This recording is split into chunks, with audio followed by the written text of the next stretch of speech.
Welcome back to the Purple Political Breakdown. How's it going? How's your day been? And I wanted to talk about something kind of briefly. I don't want to kind of go into kind of too much depth or too much details because I really haven't deep dived it, but I want to entertain a topic of conversation for the most part.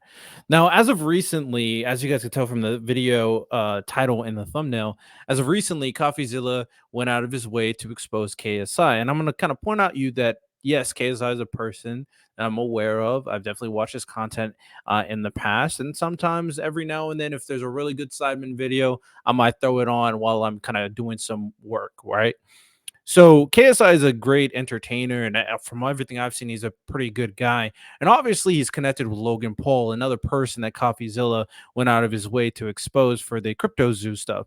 And from what I've seen from the Crypto Zoo stuff, there is warranted blame for Logan Paul in terms of everything that happened, but it definitely seems a lot more nuanced than an intention to scam. And that is what I want to talk about: the intention to scam. I think CoffeeZilla is a force of nature that is needed on the space to kind of check these content creators, right? I've said consistently for myself on my podcast, and I think I made a YouTube video about it, where there should be an innate responsibility for content creators and the influence and the value, or no, the influence and the impact that they have, especially on the youth, right? And so many times I hear from content creators that they don't see themselves as a role model. They say, I'm not a role model. And they really try to shape themselves as, I don't have responsibility to you. You do what you do, but I'll do what I do. And that's irresponsible. We're in a new wave when it comes to influential people that think that they don't have impact when they have so much influence, especially to the young, even more so than actors back in the day. I would argue the reason why is that they're in their face a lot more, and they're a lot more impressionable because the content creators, for the most part, that these kids like are actually not that old, right?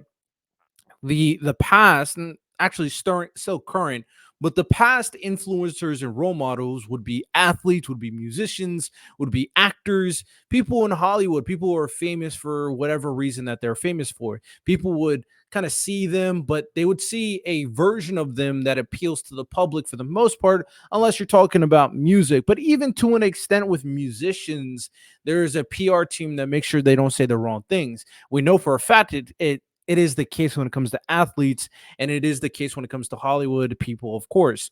Even like as of right now, certain people have sponsorships and all that, so you have to adhere to certain things so you don't lose your sponsorship and you don't lose your the brand deal, right?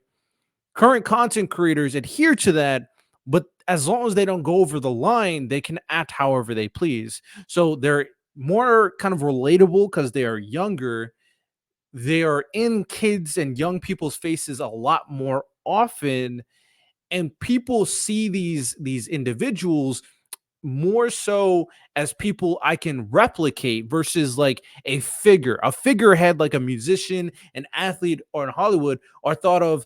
I can achieve that. I can achieve that if if I like I go certain routes. It's not unachievable, but you are a special type of individual. Whereas content creators are like, oh, he's just like me. I can do that too.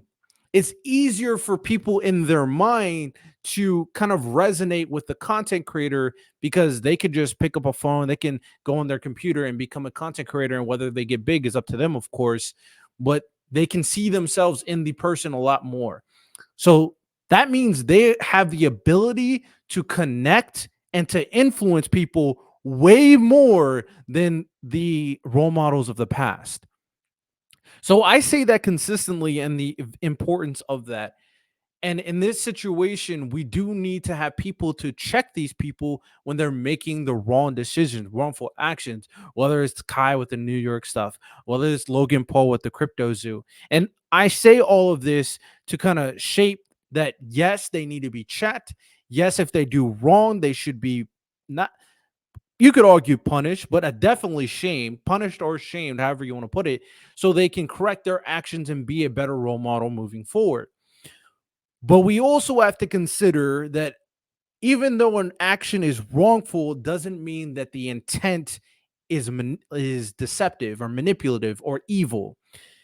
Intent is so valuable in these conversations because you can shape a person's whole caricature based on the intent of what they do. When it comes to the crypto Zeus stuff, from what I've seen, Logan Paul's intent didn't seem to be scamming people, but his inappropriate actions and his kind of ignorance of the circumstance, he deserves to get shamed and punished for it. From what I've seen regarding the KSI situation, unless there's evidence that I don't know of, and there's possible. I'll be honest. I didn't see the entirety of like CoffeeZilla's content regarding the matter. I'm just aware of it, and I'm aware of certain details. But KSI, when it comes down to a cryptocurrency that he believed in, and he was trying to make money and all this, and he was being like fun with his fans and kind of be irresponsible with his fans to see, oh man, I could do this, that, and that. More so kind of being idiotic versus intending, oh, I'm gonna manipulate my fans so they can put money so I can make a bunch of money. The intent is valuable. Depending on the information and depending on what happened, could you argue that KSI was dumb? Yes. Could you argue that KSI did wrongful actions? Yes. Could you argue that KSI was irresponsible and a bad role model for this situation? Yes, yes, and yes. Could you argue that KSI intended to be like evilly manipulate his fans? I would hard pressed to say that, right? And that is the only thing that I want to kind of distinguish. Content creators like CoffeeZilla is valuable. I don't even know if CoffeeZilla said that KSI intended to scam his fans. I do think that the wording is a little inappropriate because when you say scam, that means that there is an intent to do these wrongful action versus. So that's what I think, but I'm not mad at CoffeeZilla for making the video, especially if it impacted a lot of people and knowing KSI's influence. So I'm gonna stay 10 tones down. I don't know if KSI intended to do what he did.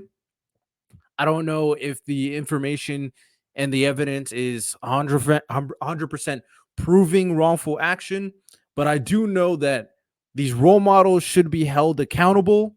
These these influencers have a lot more impact than they even realize, and having people check them is not a bad thing. It is not a bad thing. So that's all I got to say regarding that situation. Hope you guys enjoyed. If you did, like and subscribe. And if you want to see the CoffeeZilla video, I think KSI is making a response. You may want to watch both of them. And I also think CoffeeZilla did a reaction to a response. I'm unsure. But that's all I got to say. Y'all have a good one. Take care and peace.